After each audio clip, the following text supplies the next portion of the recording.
E learning and earning লিমিটেডের নামে একটি প্রতিষ্ঠান আছে। সেই প্রতিষ্ঠানটি হলো আমাদের জন্য একটি সার্ভিস প্রোভাইডার প্রতিষ্ঠান।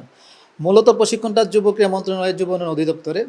আমরা এটাকে এই সার্ভিস প্রোভাইডার হিসেবে এই লার্নিং অ্যান্ড আর্নিং লিমিটেডের মাধ্যমে 64টি জেলায় আমরা এর কার্যক্রম বাস্তবায়ন করছি। ই লার্নিং আর্নিংয়ের মাধ্যমে আমাদের যে হচ্ছে যে আমরা মনে করি দেশের যে সামান্য হলেও অর্থনীতিতে আমরা অবদান রাখতে পারতেছি এই ফ্রিল্যান্সিংদের তৈরির মাধ্যমে, এটা আমাদের জন্য সবচেয়ে বড় অ্যাচিভমেন্ট। আমরা এটা দেশের সাথে দেশের এবং দেশের সরকারকে সহযোগিতা করার জন্য আমরা যে আর্নিংটা আনতে পেরেছি, এটা আমাদের জন্য মানে খুবই গর্বের। এখন পর্যন্ত আমাদের এই যদি আমরা সব মিলে ধরি যে আমাদের আগে 16 জেলায় একটা প্রকল্প ছিল, এখন হচ্ছে যে এটা 64 জেলায় কনভার্ট হয়েছে।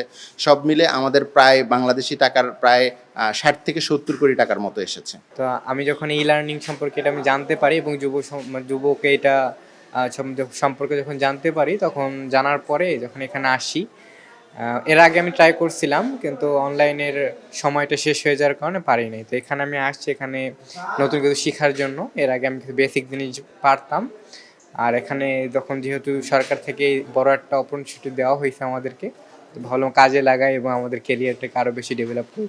আজকে আমাদের ই লার্নিং প্রোগ্রামের আওতায় যে ফ্রিল্যান্সিং পরীক্ষার্থী যারা আছে তাদের পরীক্ষার জন্য আমি এখানে মূলত এসেছি।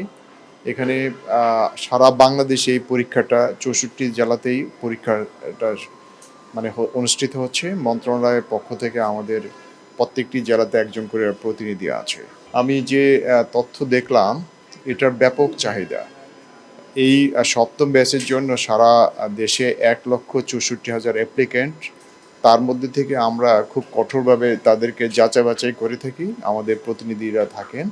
এর মধ্যে থেকে প্রায় 77,000 জনকে আমরা প্রাথমিকভাবে পরীক্ষার জন্য সিলেক্ট করেছি। 84,000-এর মতো গ্রাম আছে। সরকার প্রত্যেকটা গ্রামকেই হাই স্পিড ইন্টারনেটের মধ্যে অপটিক্যাল ফাইবার নেটওয়ার্কের আওতায় আনার জন্য একটা প্রকল্প আছে। তো আমাদের যখন এটা উপজেলা পর্যায়ে এই ধরনের মানে কানেক্টিভিটি আমরা যদি একদম সব কিছু স্মুথলি সব কানেক্টিভিটি এস্টাবলিশড হয়, তাহলে সেটা উপজেলা পর্যায়ে ভবিষ্যতে আমাদের মানে নেয়ার পরিকল্পনা আছে। অনেক উদ্যোক্তা দেখা গিয়েছে এই 3 মাস প্রশিক্ষণ শেষে ভালো অর্জন করতেছে। আমরা চাই আসলে শুধু এই মানে সরকারের টাকা আমরা নষ্ট না করে, যাতে এই সরকারের টাকায় এই দেশের যারা বেকার যুবক আছে তাদেরকে বেকারত্ব দূর করা এবং তারা যাতে আয়ের সাথে সম্পৃক্ত হয়, তাদের কর্মসংস্থান আমরা করে দিতে পারি, এগুলো নিয়ে আমরা খুব ভালোভাবে কাজ করছি। যারা প্রশিক্ষণ শেষে আর্ন করতে পারতেছে না, আমরা তাদেরকে মেন্টরিংয়ের মাধ্যমে এখনও তাদের প্রশিক্ষণ করে যাচ্ছি।